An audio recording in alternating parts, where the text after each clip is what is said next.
Kami dari kelompok 2 Topaz, berikut tema video kami. 3 dekade Dalam 15 menit. Oke, kita masuk ke tahap pertama, yaitu proses pembibitan. Baiklah, di video kali ini akan kami tampilkan bagaimana proses pembibitan ini berlangsung. Oke, langsung saja. Tahap awal pembibitan adalah survei lahan. Lokasi harus datar, dekat dengan sumber air, dekat dengan area tanam, lahan tidak bekas sawit ataupun karet, untuk mencegah penyakit ular tanah seperti Ganoderma, serta jauh dari pemukiman dan peternakan untuk mencegah sumber penyakit. Selanjutnya, dilakukan pemesanan kecambah sekitar 3 bulan sebelum tanam. Kecambah harus berasal dari sumber resmi dan bersertifikat agar mutu bibit terjamin. Media tanam menggunakan tanah topsoil, lapisan 0-30 cm yang dicampur rock fosfat. Sebelum tanam, kecambah direndam fungisida untuk mencegah serangan jamur.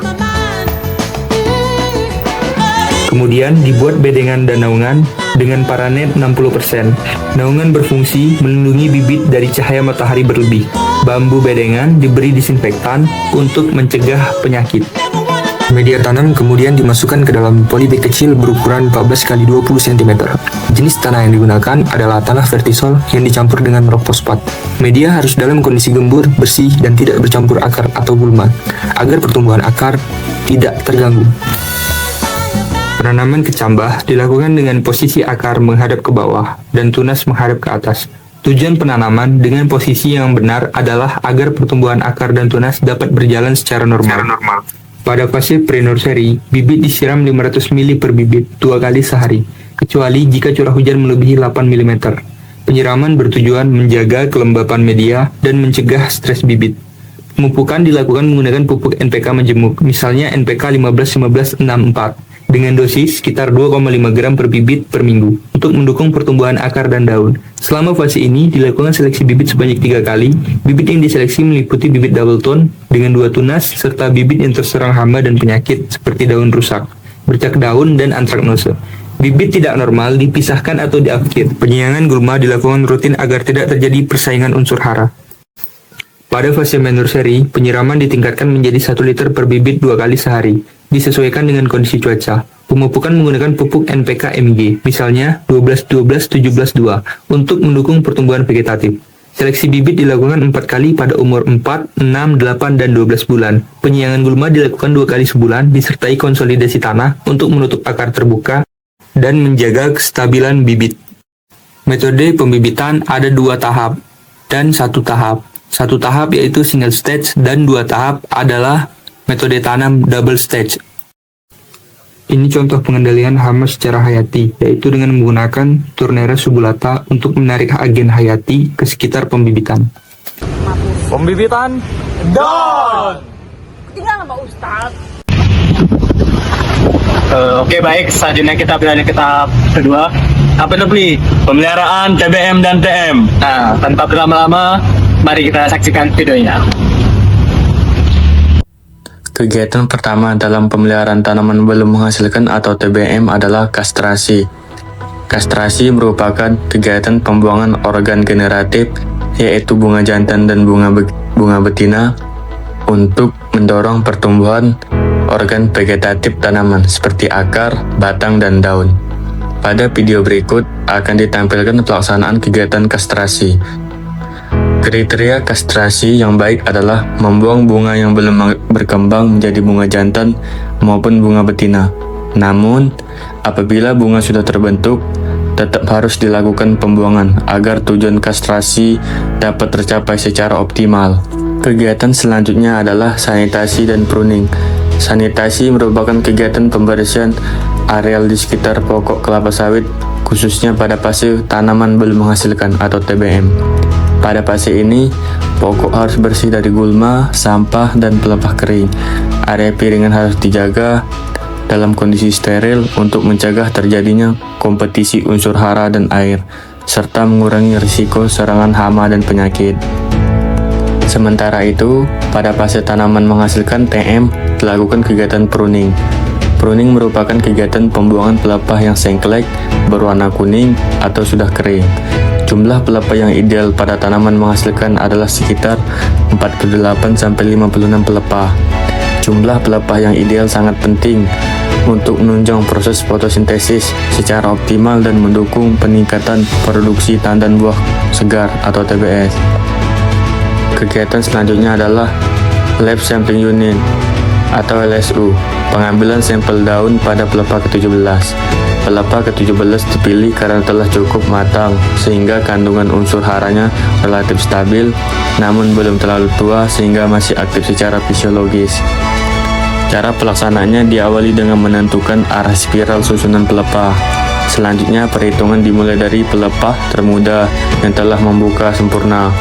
Kemudian dihitung secara berurutan mengikuti spiral susunan pelepah pada batang kelapa sawit hingga mencapai pelepah ke-17.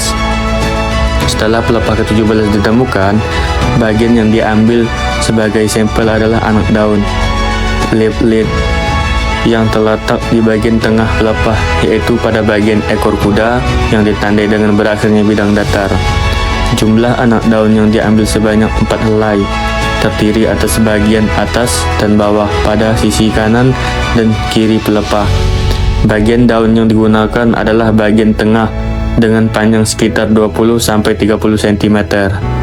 Sampel daun kemudian dibersihkan menggunakan aquades, dikeringkan dengan oven, dan selanjutnya dikirim ke bagian R&D, Research and Development, untuk dianalisis sebagai dasar penentuan rekomendasi jenis dan dosis pupuk yang tepat. Baik, selanjutnya ialah pemupukan. Nah, berdasarkan sumber ya, pupuk sendiri terbagi menjadi 2 kategori, yaitu pupuk organik dan pupuk anorganik. Nah, video berikut menampilkan tata cara mengaplikasikan pupuk organik, yaitu tandan kosong kelapa sawit. Tangkos diletakkan pada area antar tanaman dan antar gawangan mati dengan membentuk pola huruf U dan disusun dengan luas area 2x2 dengan maksimal tidak lebih dari 3 lapisan. Pengaplikasian tangkos memiliki manfaat untuk memperbaiki struktur tanah dan meningkatkan ketersediaan unsur hara di dalam tanah. Selanjutnya adalah analisa vegetasi gulma. Pada video berikut akan ditampilkan pelaksanaan analisa vegetasi gulma dengan menggunakan metode garis. Cara pelaksanaannya dilakukan dengan membentangkan tali sepanjang 10 meter yang dibagi ke dalam 3 rintisan pengamatan. Pada setiap rintisan, panjang penutupan gulma yang dilalui oleh tali diukur menggunakan mistar. Hasil pengukuran dari masing-masing rintisan kemudian dihitung dan dianalisis untuk menentukan jenis gulma yang paling dominan. Tingkat dominansi gulma tersebut dinyatakan dalam satuan SDR atau Sum Dominance Ratio. Analisa vegetasi bertujuan untuk mengetahui komposisi jenis gulma serta menetapkan jenis gulma yang dominan. Hasil analisis ini digunakan sebagai dasar dalam menentukan metode pengendalian gulma yang tepat dan memilih jenis herbisida yang sesuai agar pengendalian gulma dapat berlangsung efektif dan efisien. Selanjutnya adalah kegiatan penyemprotan pestisida.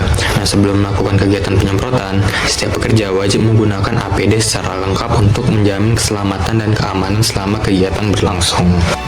APD yang digunakan dalam kegiatan penyemprotan pestisida terdiri atas sarung tangan latex, apron, masker, kacamata pelindung, helm proyek, dan sepatu boot. Kegiatan selanjutnya adalah kalibrasi. Kalibrasi merupakan proses untuk mengukur dan menyesuaikan jumlah pestisida yang keluar dari cura nozzle dengan tujuan memastikan dosis serta cakupan aplikasi pestisida tepat pada area circle, pad, dan TPH. Dengan kalibrasi yang tepat, pengendalian gulma dapat berlangsung secara efektif dan efisien, serta meminimalkan dampak negatif terhadap ekosistem dan lingkungan. Selanjutnya dilakukan kegiatan penyemprotan herbisida.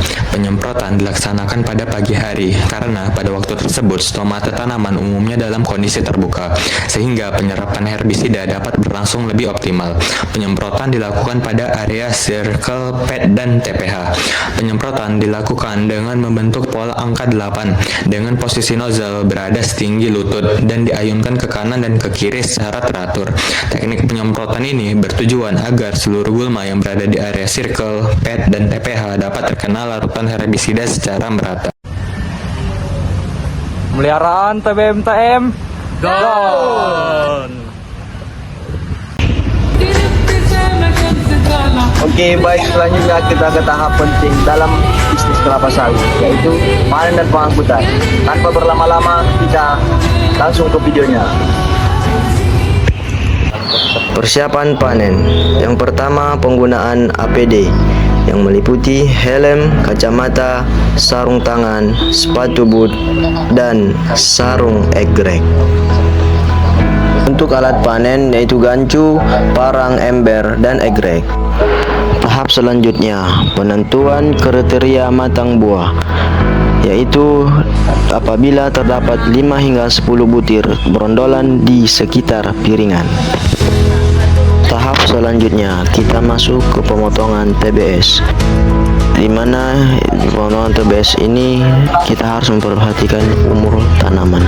Jika umur tanaman di bawah 20 tahun ke bawah, kita harus misalkan 2 songgo, dan jika tanaman di atas umur 20 tahun ke atas, kita sudah melakukan songgo 1.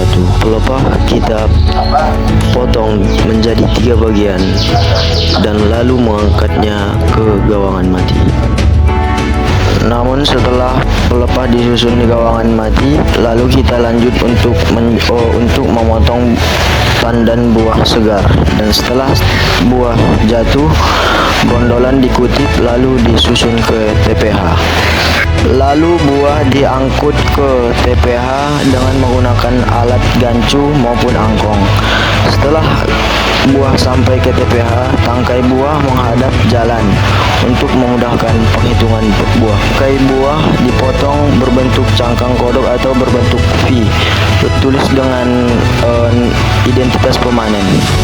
Pembuatan TPH. Pertama, menentukan lokasi di tepi jalan panen agar mudah diangkut. Kedua, satu TPH mewakili 3 baris tanaman kelapa sawit dengan ukuran TPH 3x4 dan 2x6.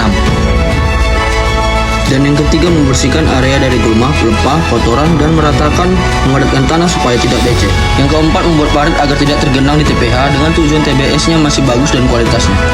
Dan yang terakhir, melakukan pemeliharaan rutin agar tetap layak digunakan. Oke, panen pengangkutan. Done. Sini, masuk lagi. Sini. Rap. Pembibitan udah, pemeliharaan TBM udah, panen pengangkutan sudah. Nah, tahap yang terakhir yaitu replanting. Langsung saja tanpa berlama-lama, saksikan video berikut.